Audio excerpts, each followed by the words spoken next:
rozprávate, neviem teda o čom, ale možno, že aj o žehlení. Ja neviem, či si sám žehlí napríklad. Nie, teraz som si to snažila umieť a práve, že vyžehliť. Pretože som ho trošku skritizovala, že cítiť na ňom český prízvuk. Že ako veľmi cítiť, že v tej Prahe on tam žije a moja kapela je taká, že viacej menej často sú tam sami, takže už to tak trošku cítiť nie. Bojím sa niečo povedať normálne. Ja, vieš, čo môžeš vytorať. No ale Miro podľa mňa si žerli vlasy, keď sme rozprávali o tom žerlení. Vlasov sa nemôžeme dostať, to je jeho modla. Žerlíš vlasy? Želím, dnes som želil, priznám sa, ale pravdlo to teda neželím, to si radšej na seba vezmem pokrčené. Ja som tiež niečo musím priznať, keď sme naposledy o tebe hovorili, tak ja som na svoju adresu povedal, že a možno Miro zaujíme najbližšie nie svojim imidžom, alebo tým, čo sa o ňom píše, ale svojou hudbou. Tak to si priznávam. A konečne ma to som veľmi rád, že konečne sa nebudeme baviť o mojich vlasoch, mojej orientácii, mojej manke a podobných veciach. A budeme rozoberať normálne proste muziku. Toto je nový album Miro Šmajda.com, ktorý vyšiel pred mesiacom. A my sa veľmi tešíme. Ale budeme rozoberať tvoje vlasy, tvoju orientáciu a všetko. Miro, počúvaj ma, ale najskôr teda k tej tvojej hudbe, k tomu novému slnečku. Ja som sa dnes dozvedela, že ty si nemal žiadnu celebritu, ktorá to pokrstila. Chvála Bohu. Ja to nechcel, práve že chceli, ale mne to prišlo akoby rozumné, keďže som tú dosku spravil skutočne pre fanúšikov, pretože to je moja priorita, robiť to pre ľudí. Tak sme proste zobrali šáne a skočili sme medzi ľudí a pokrstili sme to priamo s fanúšikmi v Prahe. A budeme to krstiť aj 3. mája v Bratislave v klube Randall. Presne rovnakým spôsobom. Ale najprv Praha, teraz si 6. mal koncert v Postni, teraz v piatok budeš zasa, myslím, že Krnov je tam. Tam je české mesta. Ty si čo, zanebral na Slovensko?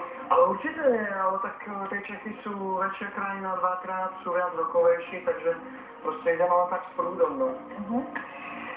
A teraz sa dotknem tých tvojich vlasov, nie fyzicky, ale bude to ako téma, tak to je taká vec, ktorá je taká typická pre Mira Šmajdu a to tvoj účet a to riešia absolútne všetci. Takže vraj máš oveľa menej vlasov. Čo sa stalo? Pálili sa pri žehlení, alebo polovicu zámer? Polovicu som si, áno, je to vekom, no. Proste starujem 60 na krku a ostrihal som si to, no. Polovica išla dolu, lebo už mi to prišlo také, že už je to ťažšie, jak ja, tak. No a to bol tvoj nápad, alebo si to niekto poradil, opäť nejaký image maker, že OK, musíme začať niečím zaujať?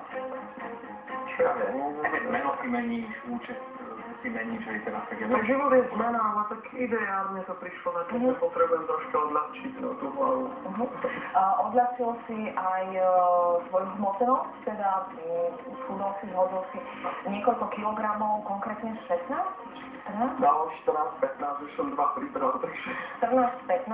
Áno, naposledy ja si pamätám, aj ty si asi spomínaš, keď sme mali Mira vo vysielaní, tak prišiel taký vycvičený, áno, taký sval, ty si bol tie červičky, ktoré si nám nechcel ukázať. Ako obkladačky, a nie červičky, čo to bolo také. Áno, to bolo cítiť aj cez to tričko. No a teraz zrazu takýto chudý, čo sa deje? Nič, je to čisto cieľená záležitosť proste. 7-8 mesiacov som necvičil. Potrebujem takéto životné obdobie prežiť, na nejaké veci prísť a idem si momentálne akoby takýmto štýlom. A už si na niečo prišiel? Prišiel som na niečo, ale ešte potrebujem pár vecí docieliť a potom znova začnem cvičiť. No dobré, ale o tebe sa vie, že ty si vitarián. Čo to presne to vitariánstvo je? Je to pravda, tak ja už som vitariánom 6 rokov, nie samozrejme úplne na 100% stále, ale posledný, už to bude 7. mesiac, čo idem úplne 100% bez akéhokoľvek ústupku na čisto len na živej strave, iba surové ovocie, surová zelenina. Živých zajačikov po polej nahľadí. Živých zajačikov po polej. Mohol by si povedať, napríklad vidím na tanečníkoch hip-hopu, že sú teraz proste takí prekvapení, možno, že o tom živote nepočuli, tak už si povedal, že teda len na živej strave a zelenina, ale prečo? Možno, že to oslovie niektorých. Prečo? Tak tých dôvodov je viac. Prvý dôvod je to, že napríklad meso, akoby jednak nemám na ho chuť, nepotrebujem ho a potom je tam nejaký ten morálny dôvod, že nechcem zabíjať zvieratá alebo nechcem tomu prispievať. A potom je tam ďalšia vec, že sa potom cítim strašne dobre. Ja, ten príbeh je taký, že keď som mal 18, tak som mal asi 80 kg, strašne som cvičil. A potom jedného dňa som sa dozvedel o tom nejaké informácie a povedal som si zo dňa na deň, že to idem skúsiť. A vtedy mi to proste ostalo. A dokonca aj teraz, keď cvičím, tak idem väčšinou, aj keď napríklad naberám fakt, že veľa hmoty, tak idem 70-75% surovej stravy. A skutočne sa to dá. Čiže surová zelenina, ovocie, žiadne živočíšne produkty, to znamená, že maslo, vajcia, síry, nič? Niekedy sa musím priznať, že si ujdem, ale fakt, že na surovej brínzy. To strašne milujem a teraz sa teším na majovu. Takže sú výnimky, to je dobré. Ty ako Slovák, túto si schváľujeme. V jednom filme som dokonca videl, tam bola taká vegetariánka a plakala nad uvarenou zeleninou, pretože tvrdila, že tým, že ju uvarili, tak tú zeleninu zabili. A keď som sa dovedel, že ty prídeš, tak som si hovoril, či aj ty sa na to takto podáš. Ale vieš, na tú uvarenou zeleninou. Ja na tým neplačujem, ani to tak neberiem. Ja to neberiem tak, že sa teraz hádžem do nejakej krabice, že ja som vegetarián a ten je vegetarián a ten nemôže toto. Ja akoby ja sa nerad zaraďujem, že sa nazývam vegetariánom alebo tak. Proste keď mám na niečo chuť, aj keby predo mňa niekto postavil kačku a mal by som na ňu chuť, tak si proste dám. A nebudem sa nejako obmedzovať, ale akoby nepotrebujem to.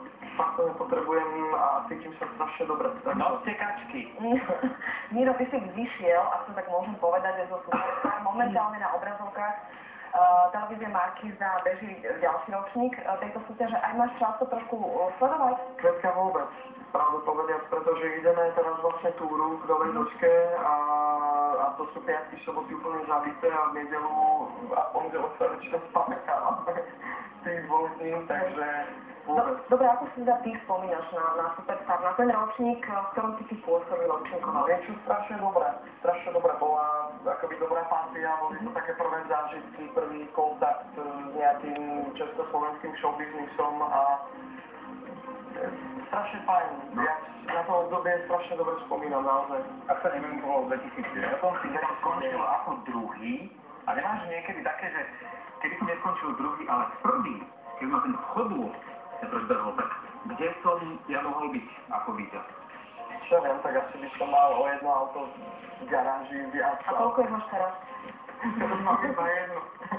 Ale nie, ja si myslím, že by sa veci nevyvíjali nejak výnimočne. Proste ide v podstate len o peniaze, ktoré sa dajú normálne poctivo zarobiť, takže je to jedno. A ten, ja neviem, úspech na scéne, alebo tak proste nezáleží od toho, či niekto vyhrá. Dobre, Počas turné v každom meste. Nechcem takto otvorene hovoriť, ale našťastie žiadne bábätko sa nečetá, takže to je zatiaľ pohľad. Hovorila pán Borin, a vieš čo, aj v zátvorme, nebuďme mi takto z rána veľmi bulvárny a veľmi necitlivý. Miro, ďakujeme ti, že si prišiel, že si bol ochotný otvorene sa s nami porozprávať o čomkoľvek a sme radi, že si ochotný si aj naspievať v dnešnom teleráne. A to až na záver, a ešte predtým by sme mali si splniť jednu povinnosť, že potom sa vrátime do kuchyne, a to je dožrebovanie našej celorannej úlohy. A keďže sú tam dve nádherné dievčatá, tak takto my už im to tam nekazíme, pretože babi vyzerajú spoločne veľmi dobre. Tá s tým takým bohatším účesom